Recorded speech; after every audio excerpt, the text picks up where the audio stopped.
क्यों देखें जिंदगी को किसी की नज़र से।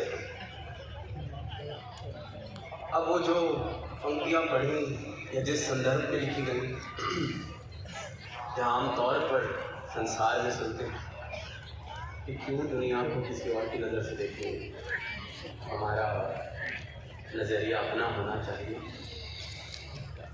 बुद्धि का विषय अपना है, जो मेरे तजुर्बे हैं वो अपनी। पर जब वो पंक्तियाँ पढ़ी तो ख्याल आया कि ये तो सारी मानवता को सोचना चाहिए कि ले दे के अपने पास फकत एक नज़र तो है, एक नज़र ही तो है। क्यों देखें जिंदगी को किसी की नज़र से हम, क्यों इस बात में ही सहमत हो जाते हैं कि कबीर ने देखा था, मीरा ने देखा था। क्यों इस बात पे ही सहमत हो जाते हैं, इसने कह दिया तो होगा, उसने देख लिया तो होगा। सतगुरु भी सारी मानवता को, सारी धरा को एक ही आवाज़ दे रहे हैं। क्यों किसी और की नज़र से प्रयास कर रहा है इस सत्य को देखने का? क्यों नहीं भरोसा कि इन नज़रों से, अपनी नज़रों से तो इसे देख सकता है, जान सकता है, प्राप्त कर सकता है, देख सकता है? क्यों किसी और की गवाही से राजी है? क्यों सिर्फ इसी बात में खुश है कि शास्त्र में लिखा है, वेद में लिखा है, ग्रंथ में लिखा है? वो तो जिसने पढ़ा, जिसने पाया, उसने लिख दिया। तो फिर उसकी नज़र से मैं क्यों राजी हो रहा हूँ?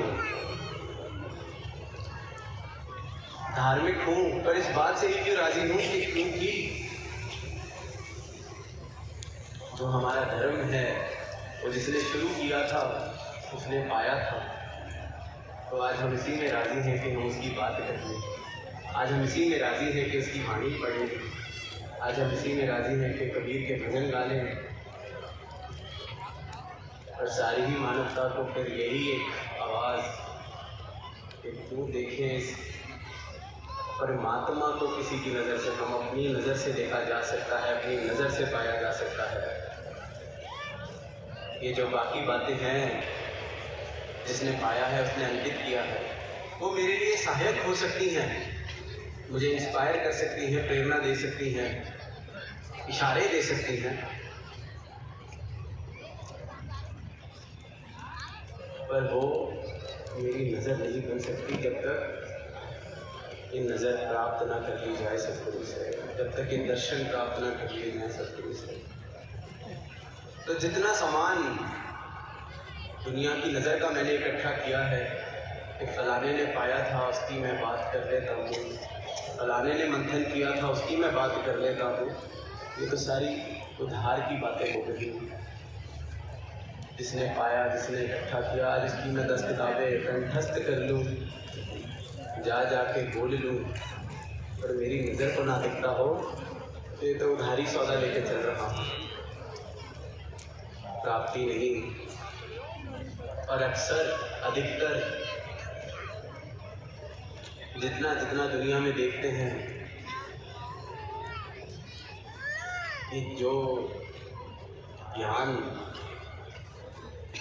का अहंकार इस रूप में जीवन में आ जाता है। मैंने ये पढ़ा है, मैंने वो पढ़ा है, इस शास्त्र का मैं मास्टर हूँ, इस शास्त्र का मैं बिल्कुल PhD हूँ। वहाँ फिर वो ज्ञान अहंकार का किस प्रकार रूप ले लेता है कि बाहर ही बन जाता है।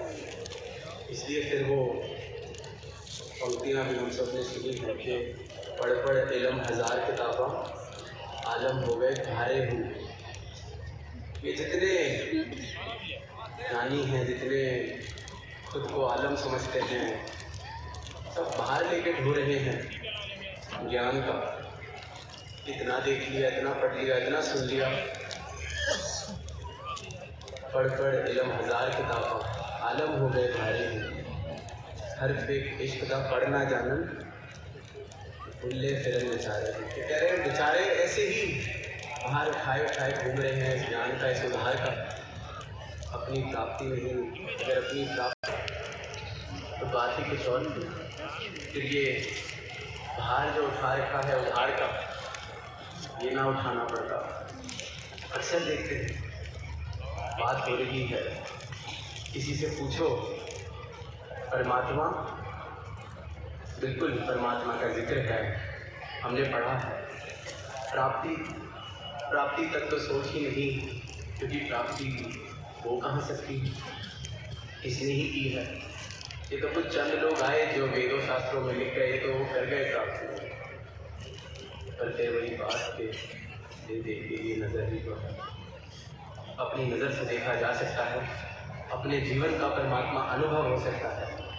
परमात्मा कोई एनालिसिस, अनुमान, अंदाज़ा बिल्कुल भी नहीं है।